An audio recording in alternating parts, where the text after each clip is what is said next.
Olá, boa noite. Você acompanha a partir de agora o Jornal da Justiça. A tecnologia é cada vez mais uma aliada na prestação de serviços judiciários. Em Mato Grosso, os magistrados usam o chamado token.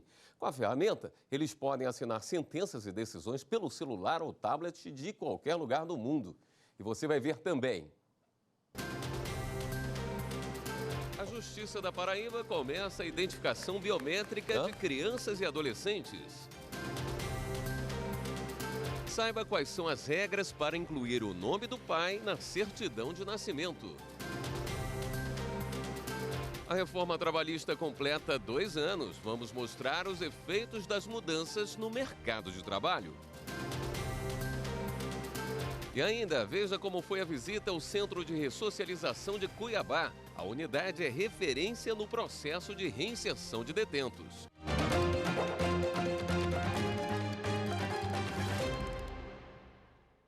Todo o Judiciário de Mato Grosso já conta com o Sistema Eletrônico de Execução Penal. Ele permite um trâmite processual mais rápido e eficiente, além de contribuir para a gestão dos dados sobre a população carcerária do país. Acompanhe. Implantado neste ano através de uma força-tarefa em 100% das comarcas do estado, o CEU promoveu uma verdadeira revolução na forma de administrar e realizar a execução de penas. O servidor trabalha com mais qualidade, ele tem mais disposição para trabalhar as questões de análise do processo e sem esse desgaste que traz de localizar um processo físico, de folhear 1000 páginas conforme o tamanho do processo. Inovador, o Sistema Eletrônico de Execução Unificado agradou os advogados. O CEU encurtou prazos e facilitou o cálculo de penas e benefícios legais. Ele tem uma coisa que eu acho fantástica, que é a expedição da guia de cálculo automática. Ao procurar o balcão de atendimento da 2ª Vara Criminal, a situação era bastante diferente do que é hoje. Esse balcão aqui, por exemplo, não ficava desse jeito nunca. E as atendentes não tinham muito tempo para ficar sentado ao computador, não. Era bem o contrário disso. A Patrícia está aqui há mais ou menos 2 anos e passou pela implantação do CEU. Melhorou 100%, né? Porque nós temos a comodidade dos advogados conseguirem fazer tudo em casa, conseguirem fazer tudo do próprio escritório. A família vem aqui, retira a chave de acesso do processo. A partir desse momento que ela tem essa chave de acesso, ela já consegue fazer o acompanhamento também em casa. Responsável pela execução penal dos regimes aberto, semiaberto e penas alternativas, o juiz Leonardo Pitaluga destaca os principais avanços que o CEU proporcionou. Eu posso citar, a título de exemplo, a supressão do departamento de cálculo, onde havia aproximadamente 3.500 processos, aguardando elaboração de cálculo por 2 servidores. Houve a supressão do departamento do RAGE, que era o departamento para juntar de documentos, entre outras funções, tal como a função de colocação de processos dos respectivos escaninhos. Então, a revolução é essa, principalmente também a redução dos gastos com o dinheiro público. Mato Grosso saiu na frente na implementação do CEU e trouxe, inclusive, uma mudança de paradigma de implantação, adotada depois pelo CNJ como modelo para todo o país. Ainda em Mato Grosso, os magistrados contam com o chamado token.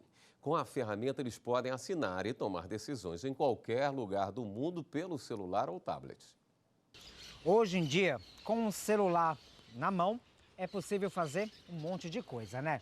Dá pra gente marcar uma consulta médica, pedir comida ou até mesmo escanear um documento. E o Judiciário de Mato Grosso também tem usado o celular para dar mais agilidade nas atividades do dia a dia. Com o token corporativo, os magistrados das 79 comarcas de Mato Grosso agora podem assinar sentenças e decisões pelo celular ou tablet de qualquer lugar do mundo. É uma forma de se acessar o PJE, assinar as decisões, analisar as decisões, sentenças, despachos produzidos pela assessoria pelo celular, ficando assim livre do token físico. Para o juiz Jorge Alexandre, que está na magistratura há 15 anos, essa modernidade na Justiça Estadual trouxe muitos benefícios, Um deles é a agilidade nos serviços prestados aos cidadãos que buscam a justiça mato-grossense. Muitas vezes ele está esperando uma liminar, por exemplo, de um corte de água, de uma religação de luz, e muitas vezes o magistrado não está no gabinete por outros motivos, seja por reunião, seja por curso, ou às vezes foi no médico rapidamente. Enfim, ele de onde estiver, ele vai poder apreciar, verificar todos os documentos e aí sim decidir assinando, deferindo ou indeferindo, ou dando, na verdade, o provimento judicial. O juiz coordenador do comitê ainda ressalta que a assinatura virtual tem a segurança garantida.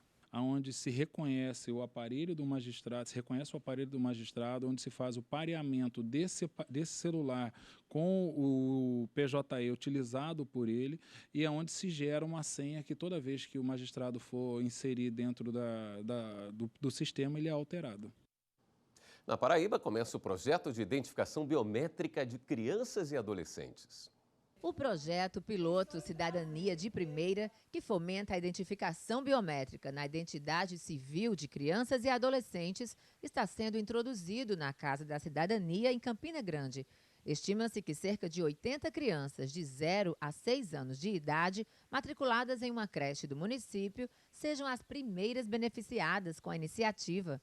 A ação foi discutida no TJPB durante uma reunião dos membros do Comitê Interinstitucional de Combate ao Desaparecimento de Crianças e Adolescentes. O juiz Hugo Zaer, coordenador do comitê, acredita que o acesso à própria identificação com a biometria facilitará a localização da criança em caso de desaparecimento. Como nós trabalharemos com crianças e adolescentes, a repercussão para que já essas crianças têm direito e podem ter acesso à documentação civil, quanto mais crianças mais velhas. Então a ideia também é que fomente para que depois as próprias pessoas procurem por si só a sua identificação civil, mesmo crianças e adolescentes. Dentre os assuntos abordados, foi discutida a organização de um fórum em caráter permanente para prevenir e combater o desaparecimento de crianças e adolescentes.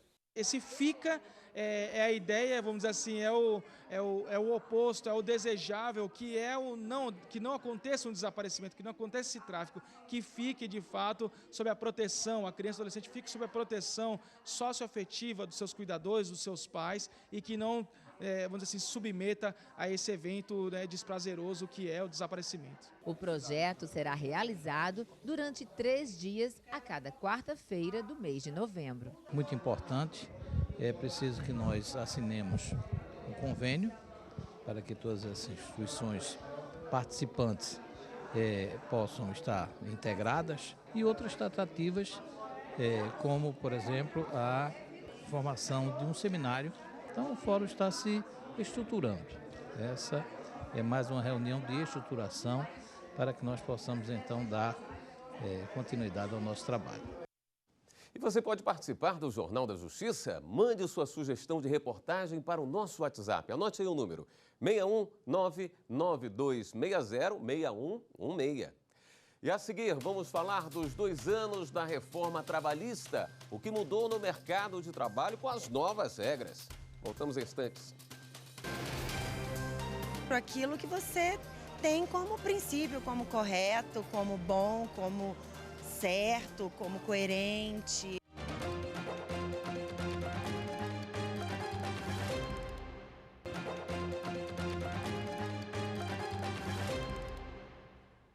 Um bancário de São Paulo vai receber adicional de periculosidade por trabalhar no subsolo de um prédio onde estavam armazenados tanques de líquidos inflamáveis em quantidade acima do limite legal.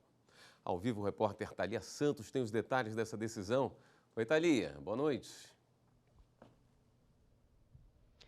Olá, William. Muito boa noite para você, boa noite a todos. Essa foi uma decisão da 3ª turma aqui do Tribunal Superior do Trabalho. O empregado que ajuizou essa ação trabalhava no Banco Santander, em São Paulo. Ele contou que trabalhava no subsolo do prédio e que ficava perto de onde eram armazenados tanques de combustíveis que eram usados para abastecer todos os geradores da unidade e que ali naquele local havia risco de incêndio e também de explosão e que por isso era devido o pagamento do adicional de periculosidade. O banco negou essas acusações, diz que não havia risco porque o empregado trabalhava em um escritório distante do local onde os tanques eram armazenados. No entanto, em primeiro grau, o pedido foi favorável para o empregado, mas o Tribunal Regional do Trabalho da 2ª Região, na capital paulista, entendeu que a área não abrangia todo o prédio e como o empregado trabalhava fora dali, ele não teria direito ao adicional.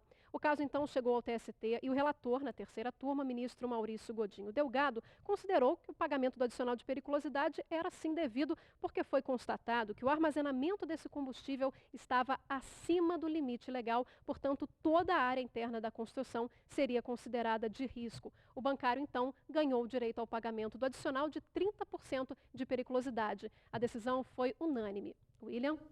Obrigado, Thalia. Em outra decisão, o Tribunal Superior do Trabalho reduziu o valor de uma indenização devida à funcionária vítima de assédio moral. De acordo com o processo, a gerente comercial do Itaú Unibanco sofria diariamente assédio moral e cobranças abusivas para o cumprimento de metas. Além disso, trabalhava sob constante ameaça de demissão. Ao julgar o caso, o Tribunal Regional do Trabalho, em Minas Gerais, aumentou de R$10 mil para R$15 mil o valor da reparação por dano moral a ser paga à profissional. O banco recorreu ao TST. A relatora na 8ª turma, ministra Dora Maria da Costa, avaliou que a decisão do TRT não estava de acordo com os princípios da razoabilidade e da proporcionalidade. Para a ministra, a indenização por dano moral deve ser fixada com fins compensatórios e pedagógicos, para evitar a repetição do ato lesivo e assegurar à vítima a justa reparação pelos danos sofridos, mas sem proporcionar enriquecimento sem causa. Nesse sentido, a relatora propôs a redução da quantia para R$5 mil. Por ofensa ao artigo 944 do Código Civil e dar-lhe provimento a fim de reduzir o valor para R$5 mil. A decisão foi unânime. A reforma trabalhista completa hoje 2 anos. Essa foi a maior mudança na consolidação das leis do trabalho desde 1943, quando a norma foi criada. A reforma trabalhista alterou em 2017 mais de 100 artigos da CLT. Tiveram mudanças nas férias dos trabalhadores, na forma de exercer algumas atividades, regulamentação do teletrabalho e a possibilidade da jornada intermitente, que é aquela por períodos. Só que a criação de mais postos de trabalho ainda está longe do previsto. Segundo o Instituto Brasileiro de Geografia e Estatística, o IBGE, a taxa de desemprego no último trimestre foi de 11,8%, apenas 0,2% a menos quando comparada com o período da aprovação da reforma. O número de desempregados também não mudou muito. Em 2017, eram 12,6 milhões de pessoas sem emprego e agora 12,5%. O Cadastro Geral de Empregados e Desempregados, o CAGED, revela que entre novembro de 2017 e setembro de 2019 foram criados 962 mil novos postos de trabalho. O que se verificou foi um aumento da informalidade, né, e também uma diminuição no número de postos de trabalho, que seria gerado com o trabalho intermitente, né? Então, o que se verificou foi a não cumprimento da promessa e o que gera emprego é o desenvolvimento econômico, a economia estando bem aquecida para que os trabalhadores possam empregar. O novo texto também gerou alguns questionamentos, inclusive ações chegaram ao Supremo Tribunal Federal. A Corte já considerou constitucional a retirada da obrigatoriedade da contribuição sindical e hoje é uma opção do trabalhador pagar ou não. E ainda derrubou a possibilidade de grávidas e lactantes trabalharem em locais insalubres. Outro dado em relação ao judiciário é que caiu o número de trabalhadores que vão à justiça. A queda é de um pouco mais de 34% entre 2017 e 2018. Houve uma alteração significativa também no acesso de trabalhadores, né, à Justiça do Trabalho. Você pode homologar um acordo extrajudicial na Justiça, além do que você pode também ter a rescisão do contrato por comum acordo entre empregador e trabalhador. Então, houve uma mudança significativa que, de uma certa forma, diminuiu o número de reclamações trabalhistas perante o Poder Judiciário Trabalhista. Uma norma do Conselho Nacional de Justiça garante maior rapidez para quem deseja incluir o nome do pai na certidão de nascimento do filho. Isso tudo sem a necessidade de contratar um advogado. Ana descobriu quem era o pai biológico dela há alguns anos, quando a mãe revelou o nome. Depois de um primeiro contato, eles acertaram os detalhes para o reconhecimento da paternidade. E para isso não foi preciso contratar um advogado. Fizemos o teste de DNA, que comprovou que eu era realmente filha dele. E aí foi super rápido, fomos ao cartório, em uma semana a gente já estava registrada. E assim o nome completo dela ficou maior, de Ana Ribeiro Vajas para Ana Ribeiro Vajas Baioque de Queiroz. É muito emocionante, assim, sabe? Você ter o nome do seu pai e poder conviver e viver dessa paternidade, que é muito legal. Essa rapidez para incluir o nome do pai na certidão de nascimento do filho veio com a publicação de uma norma pelo CNJ, Conselho Nacional de Justiça, em 2012. O pedido pode ser feito diretamente no cartório de registro civil, sem a necessidade de passar pelo Ministério Público, quando a solução for simples. A mãe ou o filho maior de idade podem procurar o cartório mais próximo e pedir a localização do pai. Depois de apresentar a certidão de nascimento, é preciso preencher um formulário com os dados da mãe, do filho e do suposto pai. Quanto mais informações, mais fácil fica notificá-lo. O cartório vai encaminhar o documento ao juiz responsável. Após a confirmação da ligação familiar, o juiz determina a inclusão do nome do pai no registro. Caso ele não assuma ou não haja resposta em 30 dias, aí sim o processo é encaminhado ao Ministério Público ou Defensoria, para que seja aberta uma investigação. As regras do CNJ também facilitaram a vida de quem busca reconhecer a paternidade espontaneamente. Quando esse pai reconhece, aí ele traz a prova desse reconhecimento, né? Normalmente uma certidão, uma sentença judicial ou uma escritura pública desse pai reconhecendo essa criança e traz-o para o cartório. Então, através disso, nós acrescentamos o nome do pai. Pode vir diretamente, é só mesmo apresentar os documentos, né? E não precisa de advogado e não precisa da justiça para isso. Você vai ver em instantes como foi a visita ao Centro de Ressocialização de Cuiabá. A unidade é referência no processo de reinserção social de detentos. Daqui a pouco, voltamos já. Justiça é garantir que todas as pessoas tenham as mesmas condições e direitos.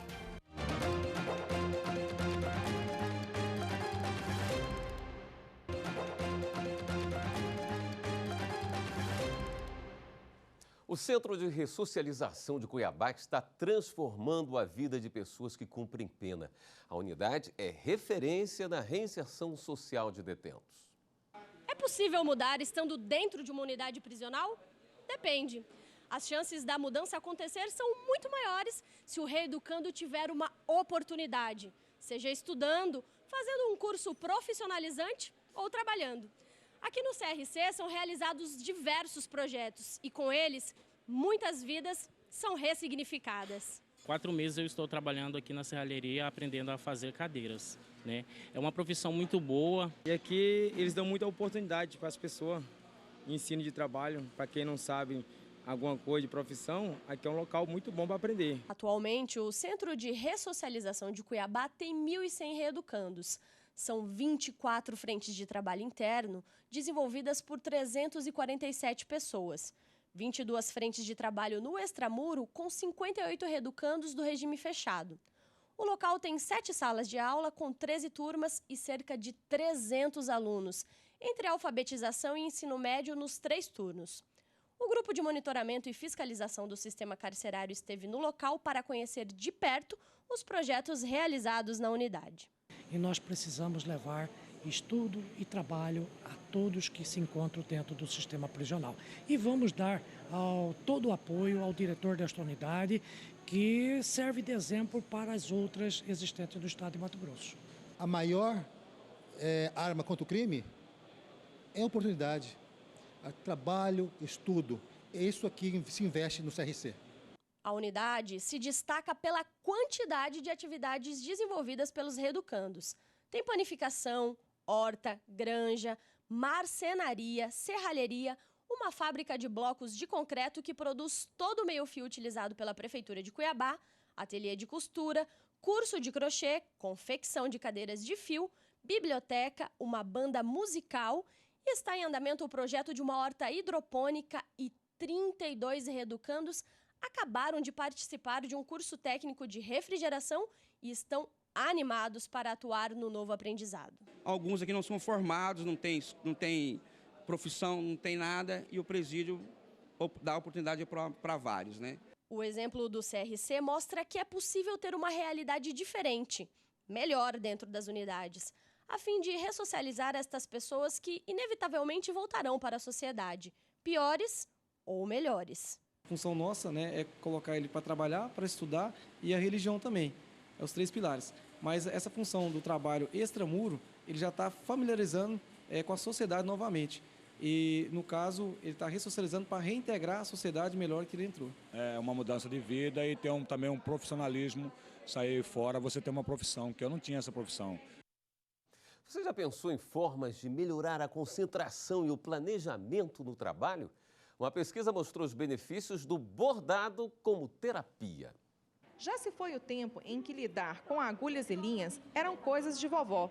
O bordado, o crochê e o tricô estão em alta e já ganharam adeptos. Inclusive, jovens vivem do artesanato. Seja para se autoconhecer ou obter renda, as artes manuais só trazem benefícios.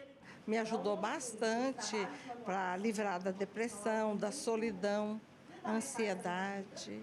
Então hoje eu me sinto muito bem e continuo bordando, participando de oficinas. O bordado melhora a coordenação motora e estimula o cérebro, aciona a memória, a concentração, a atenção e o planejamento.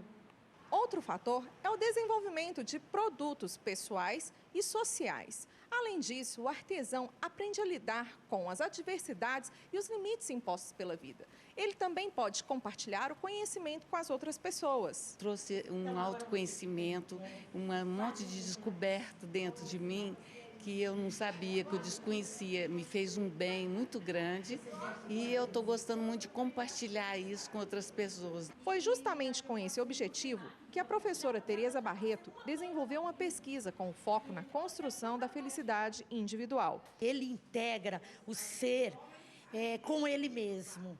Ele se acha dentro de um ritual de manualidade, onde ele encontra uma criança esquecida e abandonada de alguma maneira, abandonada para ele mesmo, onde primeiro ele se retrata para si e depois ele se retrata para o mundo.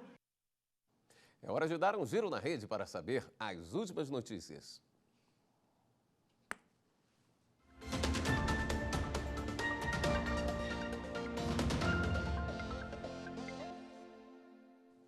Vamos até a redação do Jornal da Justiça falar com a repórter Viviane Novaes, que tem as informações. Viviane, boa noite. Boa noite, Willy, boa noite para todo mundo. Olha, chegou essa notícia agora há pouco aqui na redação. O presidente Jair Bolsonaro anunciou há pouco a extinção do seguro obrigatório DPVAT em 2020. Um dos motivos, segundo o governo, é evitar fraudes. Os sinistros que ocorrerem até 31 de dezembro deste ano continuam com cobertura. A medida provisória com essa extinção ainda vai ser publicada no Diário Oficial da União.